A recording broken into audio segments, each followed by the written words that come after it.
Good morning guys. Dito na naman tayo sa kabilang garden mamimitas. Since day off natin bukas, kukuhanin natin yung pwede nating mapitas dito.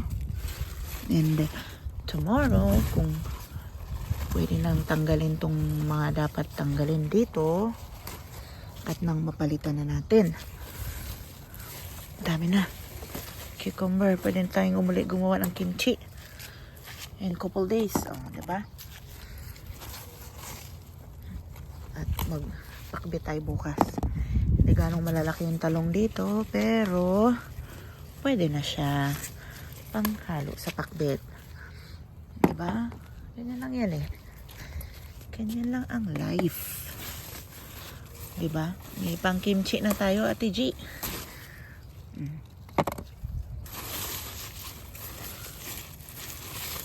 Pang kimchi na kami uli. Kasi I think naubos na yung aming kimchi doon na ginawa ni ate last week. Kasi meron pa ako dong ilan din sa bahay na Persian cucumber. Kasi it has to be Persian cucumber, guys. I don't know kung yung doon sa kanya ay naglalakihan na ba at nagpo-produce na ba. Diba?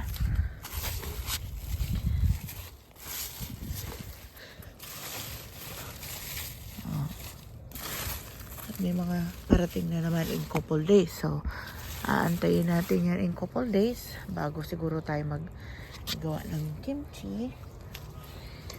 Or meron pa ako doon. Kung kami lang namang tatlo ang... Oh, Oscar likes it too. Forgot. Ano mo? I think totoo yung sabi nila about sa sili na wag mong itatabi sa beans because it doesn't produce good. It's not producing right. So, kuhanin na rin natin tong beans dito.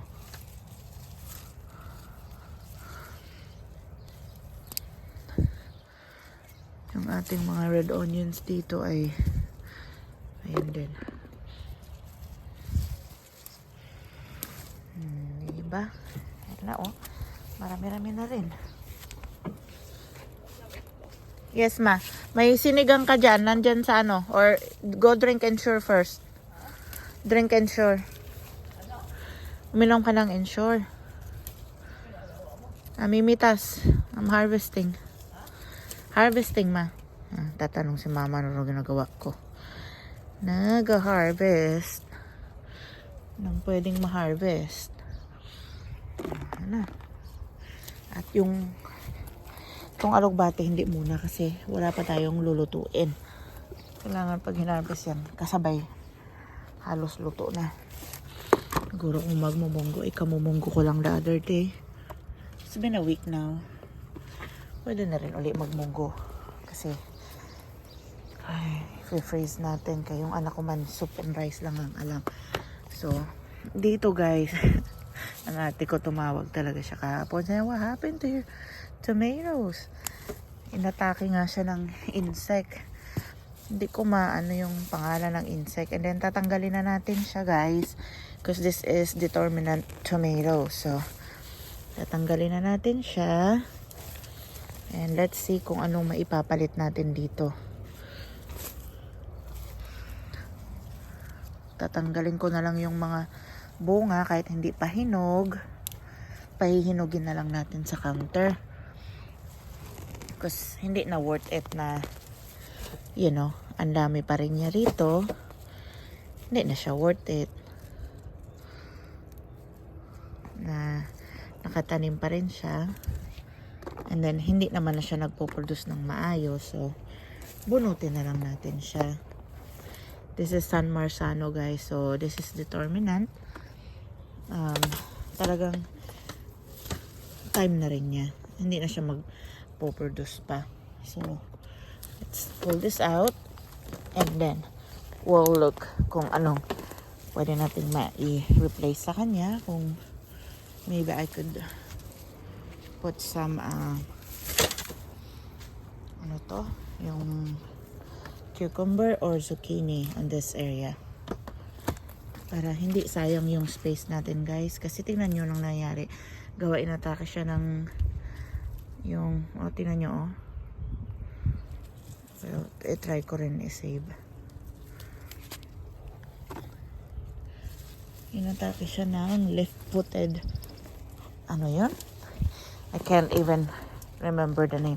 Ang ganda pa naman guys. Tingnan nyo naman. Ang taba pa naman niya.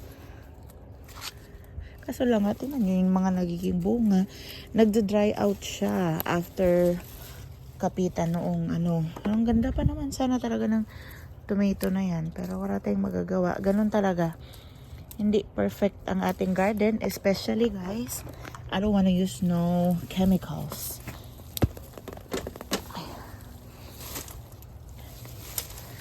Hindi natin to ginamitan ng chemicals.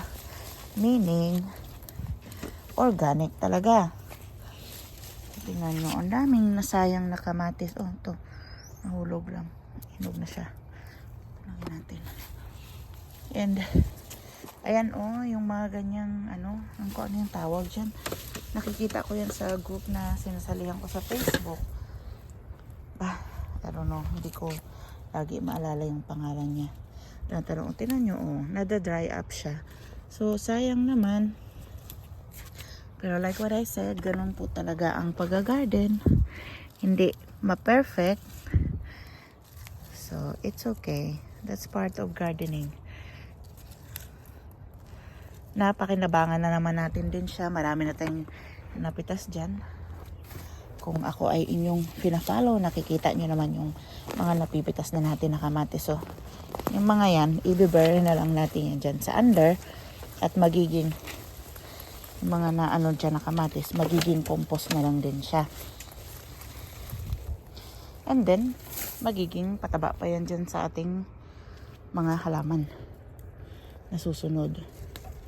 Idadagdagan na lang natin din to ng lupa. So, yan muna guys. Yan ang gagawin ko ngayon. Tatanggalin natin yung mga remaining na yan. And then, bukas, since wala akong pasok, i-amend natin yung soil.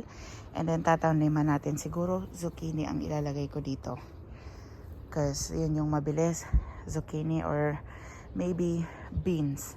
So, we will see what can I plant here tomorrow. I'll keep you posted.